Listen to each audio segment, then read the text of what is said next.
Olá, turma, tudo bem com vocês? Espero que estejam bem, tranquilos, animados e com disposição, porque agora vem a reta final, né? Eu imagino que vocês estejam preparando aí trabalhos, estudando para provas de fim de ano, provas de fim de semestre. É uma etapa concluída, mas exige um esforço, uma concentração. É uma concentração que às vezes o aluno não tem, né? Veja que eu apliquei uma prova recentemente, duas alunas que conheciam bem o conteúdo erraram por distração. Aí eu sempre falo, leia devagar, com calma, vocês têm tempo para fazer as provas, leia sempre com calma, sem pressa, né? E responda do mesmo modo, porque senão, às vezes, uma coisa que a gente sabe acaba perdendo. Provas minhas eu costumo dar com 10 questões, vocês já fizeram a P1, né? Comigo, sabe? 10 questões, cada questão vale um ponto, né? Um ponto geralmente é importante. Se você tiraria 7 e perder um ponto por distração, já está com vermelha, já está com 6. Então a gente fala assim, parece besteira, mas é um detalhezinho que faz muita diferença. Então, tenham atenção aí nos trabalhos, detalhezinhos, geralmente se exige regras da BNT para os trabalhos, né? E não é muito difícil, não. A norma da BNT geralmente é decora. Decora e vai repetir sempre a mesma coisa. Assim, sempre é o mesmo tipo de letra, Arial ou Times, mesmo corpo, 12, mesma entrelinha, 1,5, as citações até 3 frases, até 3 linhas, entre aspas, no corpo do texto, acima de 3 linhas, diminui um ponto, corpo 12 passa para 11, a entrelinha de 1,5 passa para simples, com recuo de 4 centímetros na margem. Não tem segredo, é todo igual. Então é facinho fazer esses trabalhos com normas da BNT. E olha, uma dica, geralmente quando a gente vê que o aluno se aplicou a fazer direitinho a aplicação a inserção das regras, até vale um ponto a mais por isso, né? Porque às vezes a gente recebe trabalhos que, nossa, dá até medo de fazer comentário e cometer pecado, porque é uma coisa assim, realmente bem absurda. Porque se fez a matéria, tem a matéria aí, né? Metodologia do trabalho científico, metodologia científica, memorizou aqueles padrões, vai fazer 4 anos de faculdade usando os mesmos padrões, né? E além dos trabalhos extras, né? Extra classe, por exemplo, a gente tem aí agora os grupos, alguns de vocês, imagino, ou todos já estão inscritos em algum grupo de pesquisa do pentecostalismo. Eu estou encabeçando aquele grupo de história do pentecostalismo. Eu sei que o Wagner, que é um dos alunos nossos aqui de introdução à sociologia, se cadastrou. Eu não conheço muitos outros alunos, mas a gente vai seguir, inclusive, os parâmetros da revista de teologia da casa, né, da FAESP. Então, se você quiser saber o que tem que fazer nesse grupo de pesquisa, bom, eu encaminhei aí, vocês estão no grupo, eu encaminhei 2 indicações de leitura. Primeiro, 2.000 anos de história do cristianismo carismático. Como eu disse lá no grupo, é como se fosse um catálogo de eventos com elementos do pentecostalismo. Então, o que são esses elementos? A manifestação de algum dom, como dom de línguas, o dom de interpretação, profecia e cura. Geralmente, no livro, eu li o livro todo, o autor destaca movimentos, por exemplo, os valdenses, né, eles tinham cura, né, eles manifestavam cura, dom de cura, embora não manifestasse o dom de línguas. Mas, enfim, como eu disse, eventos que manifestam algum dos elementos do pentecostalismo. E aí tem outros grupos ou indivíduos que, ao longo da história da igreja, durante os 2.000 anos, expressaram, manifestaram os elementos que são próprios do movimento pentecostal. Então, aí ele traz desde o início da igreja, desde a patrística até os dias de hoje. E aí a gente percebe que o pentecostalismo ele permaneceu como uma corrente ao longo da igreja nos 2 últimos 2.000 anos. Embora os cessacionistas digam que os dons cessaram com o fim da era apostólica, né? A gente nunca acreditou nisso, mas enfim, cada um acredita no que quer, né? E agora o Ed, esse autor aí, o Ed Hyatt, ele demonstra que de fato há uma continuidade do pentecostalismo dentro das igrejas. E aí ele vai chamar de carismáticos aqueles grupos tradicionais, desculpa, ou a Igreja Católica que se renova, então tem ali a presença é dado esse nome, né, carismáticos. Hein? Quando é um grupo novo, é chamado de pentecostal. Então, dentro do meu grupo, claro, tem os outros grupos, tem um grupo de pentecostalismo e sociedades, que é o Samuel Valério, pentecostalismo e a educação, uma coisa assim, com a Madalena Moloshenko, hermenêutica, ou exegese e pentecostalismo, com o Vailate, e eu fiquei com história do pentecostalismo. A sugestão da leitura desse livro do Ed Hyatt é para que os alunos identifiquem ali sobre quem eles querem escrever. Mas tem que escrever no grupo? Tem que escrever no grupo. A proposta do grupo é um grupo de pesquisa. E a pesquisa, como é que nós apresentamos uma pesquisa? Sempre produzindo um documento. Esse documento, via de regra, é um artigo. Pode-se fazer um documento maior, uma monografia, mas normalmente grupos de pesquisas produzem artigos. E aí eu estou com 20 e pouco, quase 30 pessoas dentro do grupo. O ideal, até para facilitar a dinâmica do grupo e o trabalho de vocês, é que se divida. Né? Então, pega aí, formem grupos de 4 alunos, 3 alunos, e identifiquem algo que vocês querem escrever, pesquisar e escrever sobre a história do pentecostalismo. E apresentem esse artigo, né? Façam a produção, a pesquisa, a leitura. Não vai fazer entrevista, né? A entrevista é um método de pesquisa também, né? Mas no nosso caso não vai ser preciso. O ideal seria que se fizesse revisão bibliográfica, que nada mais é do que a pesquisa nos livros, artigos, jornais antigos e qualquer outro tipo de documento escrito que vocês possam ler e adquirir informação histórica a respeito de algo que está sendo pesquisado. Aí hoje eu encaminhei para vocês um PDF da introdução da tese de doutorado do Dr. Lourenço Stellio Rega, que foi reitor lá da Faculdade Teológica Batista de Perdizes durante muitos anos, né? E ali vocês vão ter alguns elementos da pesquisa histórica, né? O que se espera sobre distanciamento metodológico, a leitura dos fatos acontecidos, dos eventos, a interpretação, o papel do historiador como intérprete, como hermeneuta, né? A história está lá, o dado está lá, a informação está lá. Estão lembrados das primeiras aulas que eu dei? Eu falei um pouquinho sobre isso. Aulas de sociologia, né? O dado está lá, a informação está lá, mas ela por si só não diz tudo. Né? É preciso interpretar essa informação, é preciso interpretar esse dado. E aí a interpretação ela é delicada, porque o mesmo dado pode ser interpretado de maneira completamente oposta, antagônica, por pessoas diferentes. Aí vai depender da orientação ideológica ou da orientação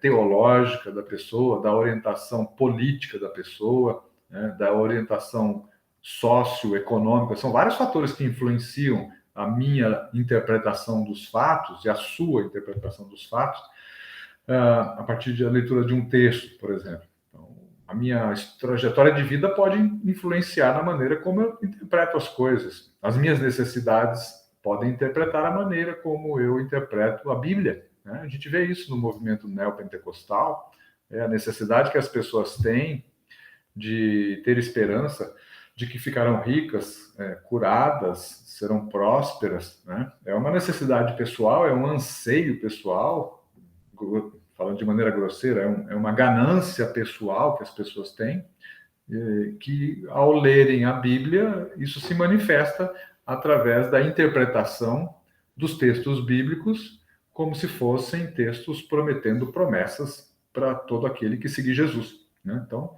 o que é que leva a pessoa a se tornar, por exemplo, um neopentecostal desse tipo que tudo vê promessa de Deus para prosperidade. É uma necessidade pessoal. A pessoa projeta na promessa de Deus aquilo que a promessa não diz a ela, né?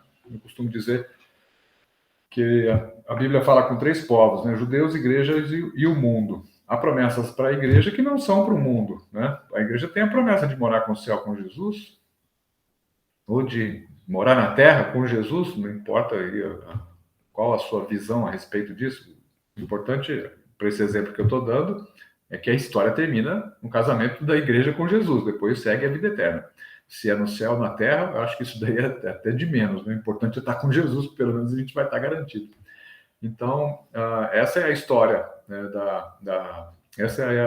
esse é o mote todo da Bíblia. Agora, o mundo não tem essa promessa de passar a eternidade com Jesus. Mesmo modo é Israel. Israel tem promessas que não são para a igreja. Então, mas o que faz uma pessoa da igreja ler as promessas de Deus para Israel e se apropriar das promessas que não são dela? Então, o que faz? É a própria necessidade, é o próprio anseio, é uma visão distorcida. Então, ao ler a Bíblia, se faz o quê? Uma hermenêutica, uma interpretação de algo que está ali, e essa interpretação é apropriada e aplicada à própria vida. Então, a pessoa cria uma expectativa de que Deus fará cumprir na sua vida aquelas promessas. Então, a pessoa traça um plano de vida contando com aquilo, né? Na produção histórica não é muito diferente, só que não vai ter uma promessa. Então, eu vou ler um dado, uma informação, e vou entender essa informação de determinada maneira e vou produzir um documento, um artigo, uma frase, um texto, um livro, qualquer coisa, a partir da minha interpretação. Por exemplo, eu tive aprovação de um livro que eu escrevi sobre os valdenses, né? O movimento valdense começou lá pelo século X, século XI, entre o norte da Itália e o sul da França, ali nos vales do Piemonte, os vales chamados Cócios, e os valdenses, pela Igreja Católica, são considerados hereges, né, heréticos. E em muitos livros de história da Igreja, tem lá meia página, uma página sobre os valdenses, tem muito pouca coisa no Brasil a respeito deles. E aí eu fiz um livro, uma pesquisa com material que não tem no Brasil, e a observação que eu faço é que eles eram pré-reformadores, de fato, como Lutero, né? 200, 300 anos antes de Lutero, eles já defendiam as coisas que Lutero apresentou em algumas partes das 95 teses que ele colou na porta do castelo de Wittenberg, né? Que foi o estopim da reforma protestante. Então, a história diz o quê? Que eles, de fato, eram pré-reformistas, pré-reformadores, né? Antes mesmo de Lutero. Mas a Igreja Católica os considera herege. Então, depende da perspectiva, eles são hereges. Claro, eles propuseram uma reforma da Igreja. Então, para a Igreja Católica, eles são heréticos. Agora, nós que somos oriundos da reforma protestante, né, estamos alinhados com esse tipo de pensamento, com aquele tipo de proposta, não os vemos como heréticos, né? Vemos como pré-reformadores, porque eles de fato geraram um movimento que é o movimento do qual nós viemos. Então, a interpretação vai depender de quem está fazendo a leitura, de qual a sua cultura, de qual a sua perspectiva ideológica, filosófica, teológica, enfim, qualquer que seja. Bem, então a proposta do envio do texto, para vocês que receberam, é identificar aí alguns elementos de historiografia e se familiarizar com isso, porque depois vocês vão ter que fazer leituras, né? Vocês vão escolher aí um movimento, um grupo, um período, uma igreja ou um personagem, vão fazer uma pesquisa sobre ele, isso que vocês escolherem, aí vão partir para outros livros, né? Reunir material e produzir um artigo. Para a primeira semana teológica do ano que vem, agora em fevereiro, vocês, cada um dos grupos ou cada uma das pessoas, se for fazer individualmente, vai ter que apresentar pelo menos o resumo da proposta que vai realizar, ou seja, resumo do artigo que vai produzir, né? E aí vai haver um colóquio no início do ano, e nesse colóquio nós vamos apresentar o nosso trabalho, a proposta de trabalho que nós estamos assumindo. E aí, na segunda semana teológica, que é no início de janeiro, a última semana de julho, aí sim vamos estar com o artigo pronto, né? E vai ser apresentado, talvez seja publicado, aí, se quem submeter a revista vai ser avaliado e a possibilidade de ser publicado. Isso é muito bom para todo mundo. Enfim, Então entrem lá, vocês, quem tiver tempo, eu sei que vocês estão aí fazendo provas e trabalhos de final de ano, mas quem tiver tempo, tiver mais adiantado, entre lá no site da revista, lá na área, lá na FAESP, e lá tem as diretrizes, quais são os critérios para apresentação, tamanho de artigos e tudo mais. Nós vamos seguir para o colóquio e para as produções dos grupos de pesquisa do pentecostalismo, vamos seguir as diretrizes, né, as normas da nossa revista. Tá legal? É isso aí. Bom, nós encerramos na semana passada a parte da sociologia, do pensamento de Karl Marx, e hoje nós vamos para um nome que é parecido com ele, não é Marx, mas é Max, não tem o R de rato, é Max Weber, ou como dizem os alemães, Max Weber.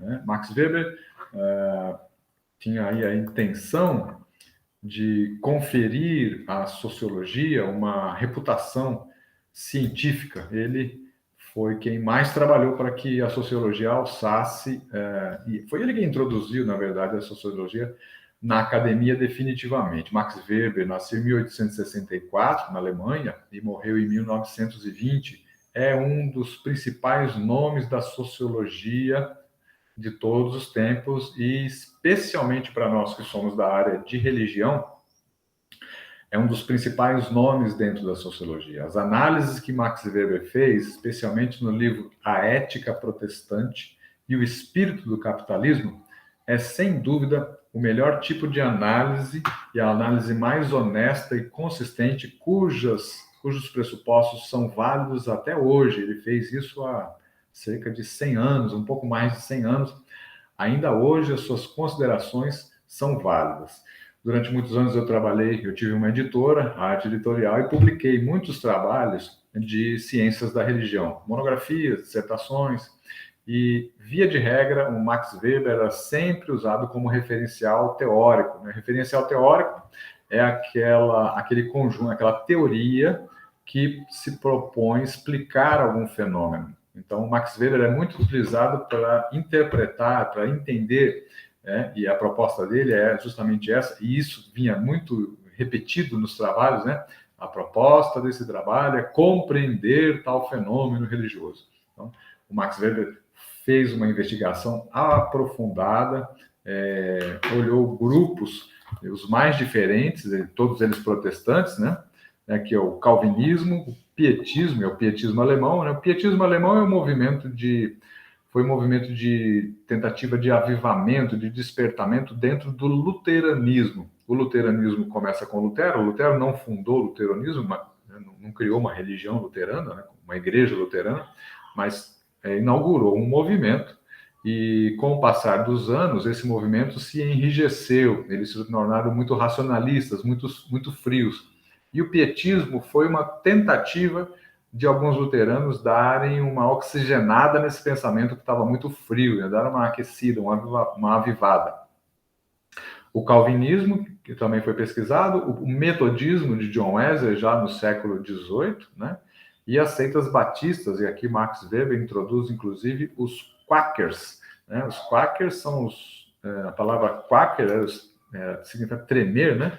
E os quakers, eles tremiam quando eles estavam orando e tudo mais. Então, tem várias seitas batistas aqui, os menonitas também, ele menciona aqui no seu livro, tem aqui, ó, Ética Protestante, o Espírito do Capitalismo, uma edição da Martin Claret, né, a edição completa, né, texto integral, com tem mais nota de rodapé, que está tudo aqui no final do livro, tem mais nota do que o próprio texto. Depois eu vou ler alguns trechinhos aqui para vocês. Então, a busca de uma neutralidade científica levou o Weber a estabelecer uma rigorosa fronteira entre o cientista, o homem do saber, das análises frias e análises penetrantes, e o político, o homem da ação e de decisão, que estava comprometido com as questões práticas da vida. Então, uma coisa é o homem político, que está em contato com o público, né? E outra coisa é o homem cientista, que está investigando e fazendo análise das situações. O que a ciência tem a oferecer a este homem de ação, né, que é o político, segundo Weber, é um entendimento claro da sua conduta, das motivações e das consequências dos seus atos. Com essa posição, Weber isolou a sociologia dos movimentos revolucionários e profissionalizou a disciplina com a ideia de uma ciência social neutra. Esses movimentos revolucionários eram especialmente os movimentos socialistas, né? E Weber fazia críticas aqui ao socialismo, né? Em Heidelberg, na Alemanha, cuja universidade ele foi catedrático entre os anos 1906 e 1910, ele entrou em contato com Ernest Trotsky, ou estudioso da religião também, que já havia evidenciado uma ligação entre a teologia calvinista e a moral capitalista. Weber, então, vai desenvolver isso e construir a sua obra magna, a sua grande obra, que é esse livro que eu mostrei para você. O Weber recebeu também forte influência do pensamento marxista, que nessa época já tinha penetrado no mundo político e também no mundo universitário. Mas, para ele, esse pensamento socialista não tinha fundamento. Admitir o próprio princípio de que a economia dominasse as demais esferas da vida social, para ele não fazia o menor sentido. Max Weber levou a religião a sério, diferente de Karl Marx, que considerou a religião um entorpecedor, o ópio do povo. Né? A sociologia que o Weber desenvolveu considerava o indivíduo e a sua ação como ponto-chave da investigação. Ele não fazia aquelas análises macro, rotulando grupos inteiros a partir de uma perspectiva. Ele queria salientar que o verdadeiro ponto de partida da sociologia era a compreensão da ação dos indivíduos e não a análise das instituições sociais ou do grupo social tão enfatizadas no pensamento conservador. Estão lembrados quando eu falei do Durkheim, Emílio Durkheim? O Durkheim dizia, né, que Deus era aquela força coercitiva que estava presente dentro de uma sociedade. Então, ele olhava a sociedade como um todo e fazia análise. O Weber não partia desse princípio. Ele não tinha a intenção de negar nem a existência, nem a importância dos fenômenos sociais, como o Estado, a empresa capitalista, a sociedade anônima, mas tão somente de ressaltar a necessidade de compreender as intenções e as motivações dos indivíduos que experimentavam essas situações sociais. Ele era mais honesto nesse ponto de vista, né? Bom, vamos falar um pouco sobre a Ética Protestante, o Espírito do Capitalismo, que é o seu livro, publicado em 1905. O Weber pesquisou a religiosidade puritana, que era o puritanismo. O puritanismo era um movimento dentro da igreja anglicana, era um movimento inglês dentro da igreja anglicana, que era a igreja oficial da Inglaterra, inaugurada lá criada, né, por Henrique VIII, rei Henrique VIII, queria trocar de esposa, eles eram católicos, e o Papa não quis dar autorização para ele se divorciar. Então ele rompeu com a igreja, contratou lá um sujeito, o Cranmer, colocou ele como líder, né, o bispo da igreja, o rei se constituiu chefe da igreja, colocou um sujeito religioso, um teólogo, para tomar conta da igreja e criou lá uma figura de um primeiro-ministro. E o que fez? Esse sujeito que ele colocou como bispo fez lá, realizou a separação dele com a sua primeira esposa, a Ana Bolena, né, e a Catarina, não me lembro agora o nome das duas, mas não vem ao caso. Ele conseguiu realizar o desejo do rei, separou ele de uma e casou ele com a outra. Bom, enfim, esse modelo funciona até hoje. A rainha Elizabeth da Inglaterra é a chefe da igreja anglicana, né? A igreja oficial. Então isso vem desde Henrique VIII, isso foi lá perto dos tempos de Lutero, né? No início, na metade do século XVI. Né? Então o Weber pesquisou a realidade puritana. O puritano, então, era esse grupo dentro da igreja inglesa e um grupo de orientação calvinista, né? Então essa religiosidade era adotada por grupos protestantes no século XVI e também no século XVII. O Weber discutiu o modo como católicos e protestantes, discutiu neste livro, né, Ética Protestante e o Espírito do Capitalismo, ele discutiu o modo como católicos e protestantes lidam com o papel do trabalho e com a renda oferida por esse trabalho.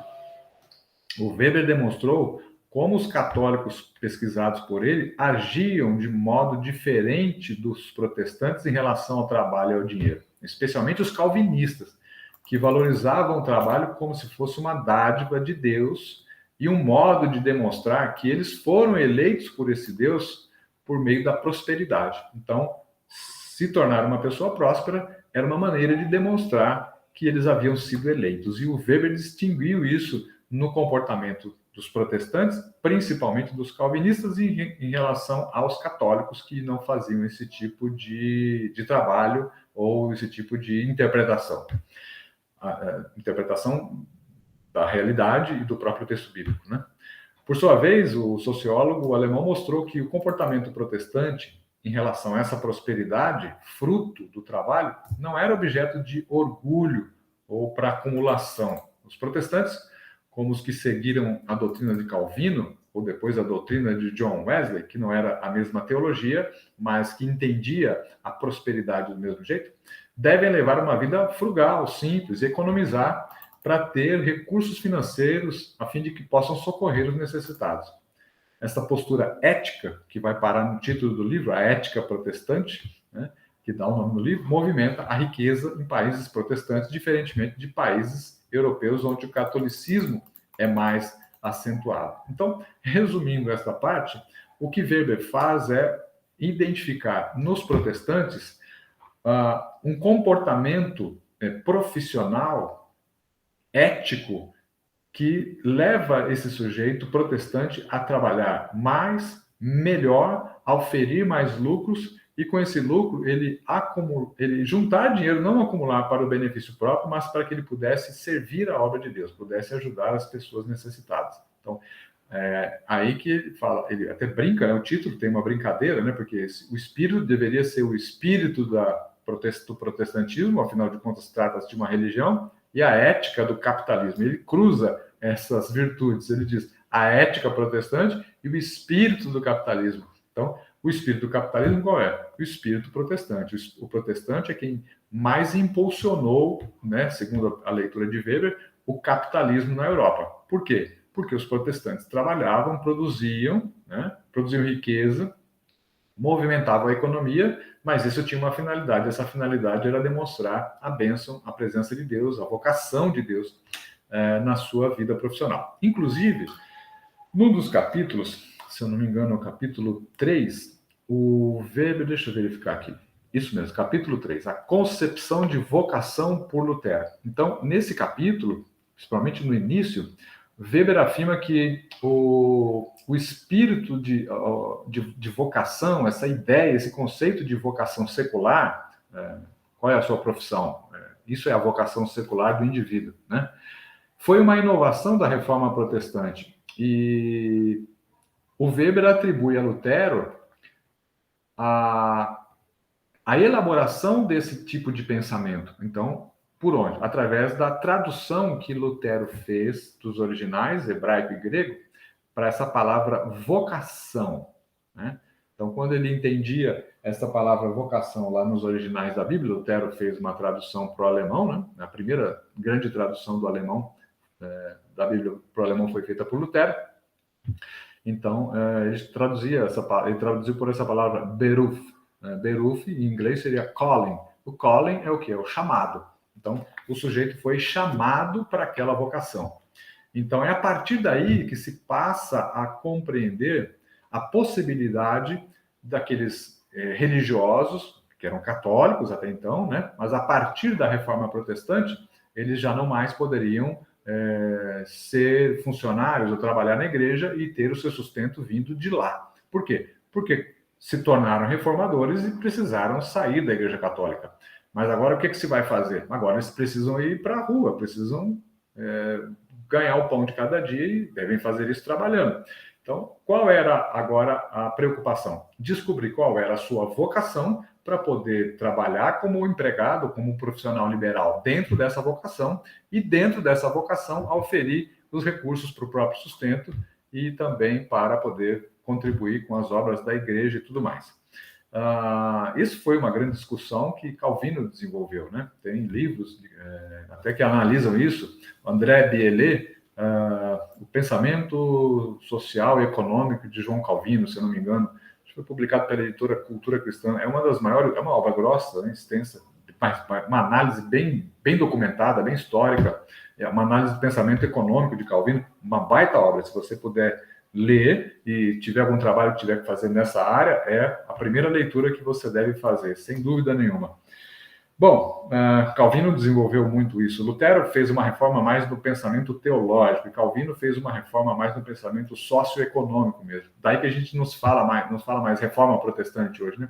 Porque houve várias reformas, né? Reforma social, com os anabatistas, com os movimentos sociais, envolvendo camponeses, trabalhadores e tudo mais. Reforma teológica, reforma do pensamento socioeconômico com Calvino, reforma litúrgica. Então, cada país fez um tipo de reforma. A própria Igreja Anglicana, que não se sabe ao certo se foi uma reforma ou um remendo, né? Porque a Anglicana, depois é que os protestantes, os calvinistas entraram na Inglaterra e influenciaram a Igreja Anglicana. Mas originalmente o que o rei queria era um casamento novo. Isso não era propriamente uma reforma, né? Se tornou depois porque os reformadores entraram na Igreja Anglicana e aí passaram a modificar o pensamento teológico daquele grupo e depois migraram com as guerras religiosas. Boa parte dessa turma fundou os Estados Unidos, né? Migraram para a América do Norte, criaram ali as 13 colônias e depois isso virou os Estados Unidos.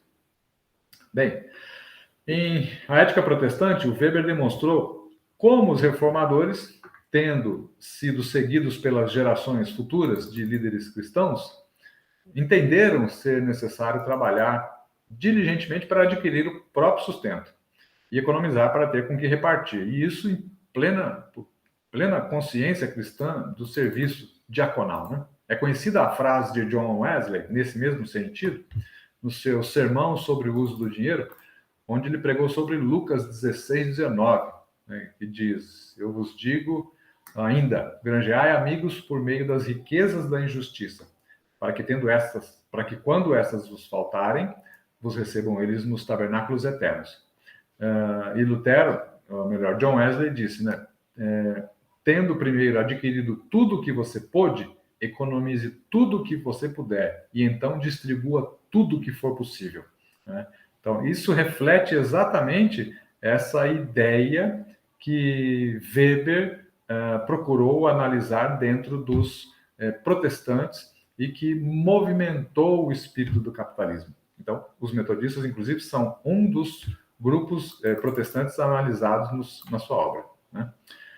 A análise da religião ocupou um lugar central nas preocupações e nos trabalhos de Weber. Ao estudar os fenômenos da vida religiosa, ele desejava compreender a sua influência sobre a conduta econômica dos indivíduos, né? A influência do protestantismo. E Weber reconhecia que o desenvolvimento do capitalismo se devia em grande medida à acumulação de capital a partir do final da Idade Média. Mas para ele o capitalismo era também obra de empresários ousados que possuíam uma nova mentalidade diante da vida econômica, uma nova forma de conduta orientada por princípios religiosos, já que a igreja condenava acúmulo de dinheiro, usura, né? Embora ela mesma praticasse isso, né? Bom, em sua visão, vários pioneiros do capitalismo pertenciam a diversas seitas puritanas e, em função disso, levavam uma vida pessoal e familiar bastante rígida. As suas convicções religiosas levaram a considerar o êxito econômico como sintoma de bom indício da bênção de Deus. Como esses indivíduos não usufruíam dos seus lucros, eles eram avidamente acumulados e reinvestidos em suas atividades. Olha aí. Então, ao reinvestir, produzia riqueza, né? E ao contrário de Karl Marx, não considerava o capitalismo um sistema injusto. Veja aí um confronto de pensamentos, né? Nem injusto, nem irracional e nem anárquico. Para Weber, as instituições produzidas pelo capitalismo, como a grande empresa, constituíam clara demonstração de uma organização racional que desenvolvia suas atividades dentro de um padrão de precisão e eficiência. Weber exaltou em diversas oportunidades a formação histórica da sociedade inglesa e da sociedade norte-americana, ressaltando a figura do empresário, considerado às vezes um verdadeiro revolucionário. Ele não via nenhum atrativo no movimento socialista que foi fruto do pensamento de Karl Marx, chegando mesmo a considerar que o Estado socialista acentuaria os aspectos negativos da racionalização e da burocratização da vida econômica. E aí ele deixa para nós essa obra magnífica, e eu quero encerrar essa aula lendo aqui a parte final dela, né? No finalzinho tem lá alguns insights. Eu queria citar para vocês aqui dois aspectos. Primeiro, ele coloca aqui: o puritanismo quis trabalhar no âmbito da vocação e fomos todos forçados a segui-lo, pois quando o ascetismo foi levado para fora das celas monásticas, ou seja, o religioso católico precisou sair da Igreja Católica, porque agora tinha se tornado um reformado, se fez introduzir na vida cotidiana e começou a dominar a moralidade laica, fê-lo contribuindo poderosamente para a formação da moderna ordem econômica. Então, ao sair de trás dos muros da igreja e indo para o campo social e profissional, esse religioso acabou interferindo a sociedade, levando o pensamento moral da igreja e da fé cristã para dentro da sociedade e interferindo na ordem, na estrutura e na dinâmica econômica. Ou seja, antes da reforma, essa reação não seria possível. Essa ordem está hoje ligada às condições técnica e econômica da produção pelas máquinas, que determina com força irresistível a vida de todos os indivíduos nascidos sob esse regime, e não apenas os envolvidos diretamente na aquisição econômica, e talvez assim a determine até que seja queimada a última tonelada de carvão fóssil, ou seja, enquanto perdurar o capitalismo, isso vai se manter do mesmo modo, né? Na visão de Baxter, o cuidado para com os bens materiais deveria repousar sobre os ombros do santo como um leve manto que pode ser atirado de lado a qualquer momento, mas o destino quis que o manto se tornasse uma prisão de ferro. Então está mencionando aqui os problemas do capitalismo, né? Hoje o espírito do ascetismo religioso, quem sabe se definitivamente, fugiu da prisão, ou seja, com a reforma protestante.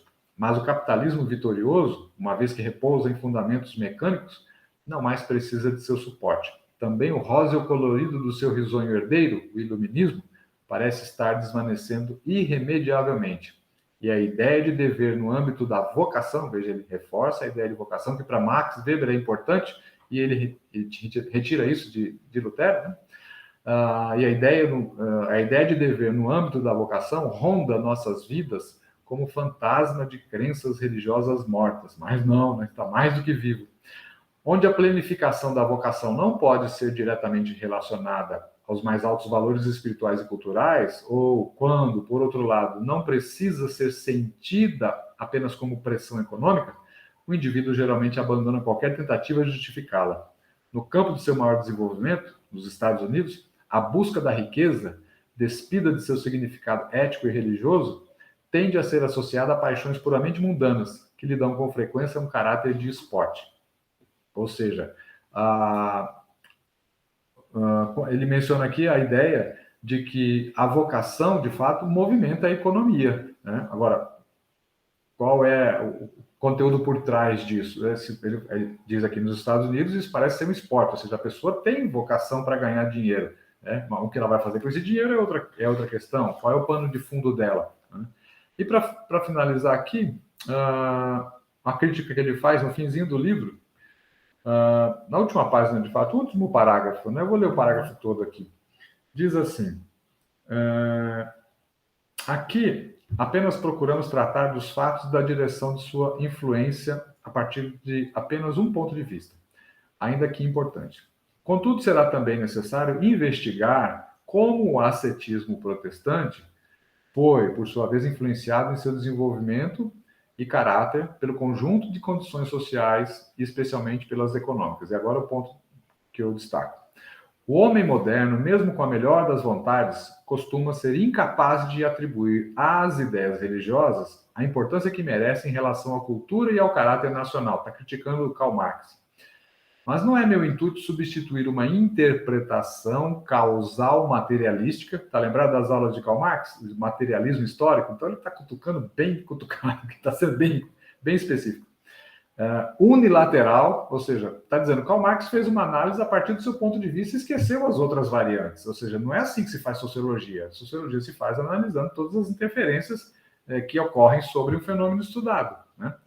Não é meu intuito substituir uma interpretação causal materialística unilateral por outra interpretação espiritual igualmente unilateral da cultura e da história.